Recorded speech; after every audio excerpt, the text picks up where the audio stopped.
Hello, you're watching DAO TV with international news overview throughout the week. An estimated 1 million people have joined a peaceful protest march in Chile's capital, calling on the government to tackle inequality. Participants walked for miles around the city, banging pots, waving flags, and calling for reform. Santiago's governor said it was a historic moment for the country, which has seen days of protests. President Sebastián Piñera said the government had heard the message. The protests were originally sparkled by a now suspended increase in metro fares, but grew to take in wider grievances over living costs and inequality. In the days of demonstrations, there have been outbreaks of looting and arson. At least 16 people have died since the unrest began a week ago. Hundreds have been injured and more than 7,000 people have been detained.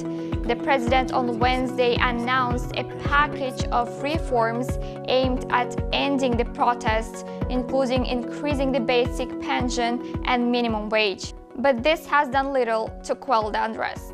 Sea erosion continues to wreak havoc on villages along West Africa's shoreline, threatening communities. Many homes on the coast of Ghana's Volta region have been destroyed by waves in recent years. The villagers have worried that nothing has been done about the erosion. Rising sea levels are claiming coastal lands at an alarming rate. Scientists warn the problem will get worse with the global warming. The sea has been disturbing us, but they promised us that they will come and do sea defense over here, but they are not coming. And right now we don't know what to do again. Iranian TV has broadcast an interview with the Instagram star who was reportedly jailed for blasphemy in October. Sahar Tabar gained worldwide fame on social media for her eerie likeness to American actress Angelina Jolie, a look she is rumored to have achieved by having as many as 50 plastic surgeries. She was arrested on 5th of October on a range of charges, including blasphemy, instigating violence. She was arrested on 5th of October on a raft of charges, including blasphemy, instigating violence, insulting the Islamic hijab dress code, and encouraging corruption among young people. The Hardline Tasnim news agency reported at the time that her arrest was based on numerous messages from the public calling for the case to be pursued. Almost a month later, Iranian Channel 2 has shown an interview with a star in which she was introduced as a zombie and an example of how the madness to become famous on social media has ruined a real life.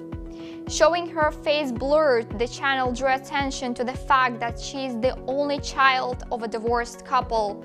The interview has been widely seen as a confession by native social media users, with many expressing anger about the broadcast. Others issued calls for such TV confessions to end and appealed for sympathy for Tabar, saying that showing her on TV is shameful and dirty. She is a sick girl. Pushing her to confess is disgraceful. France is bringing in new rules for the use of electronic scooters following hundreds of incidents involving the vehicles, including several deaths. From Saturday, riders will be required to be at least 12 and will not be able to ride their scooter on the pavement. The two-wheeled vehicle's top speed will also be capped by next year. E-scooters, which can travel at more than 50 km per hour, are growing in popularity, in part because of their low environmental impact. Any infringement will be punished by a fine of 135 euros and up to 1,500 euros for going over the speed limit, which is 25 km per hour. Dumb scooters have also become a significant problem in the city, with many being found in the city's parks and squares. Some are also being thrown in the Riviera Seine, leading some firms to salvage discarded scooters to try to recycle them where possible.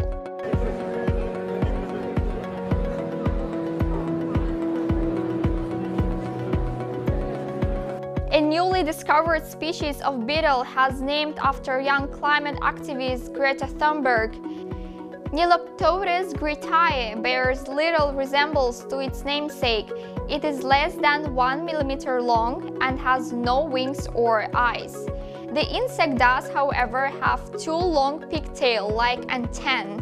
Scientist Dr. Michael Derby said he chose the name because he was immensely impressed by the Swedish teenagers' environmental campaigning. And gretae was first found in Kenya in 1960s by William Block, who donated his samples to the Natural History Museum in London in 1978.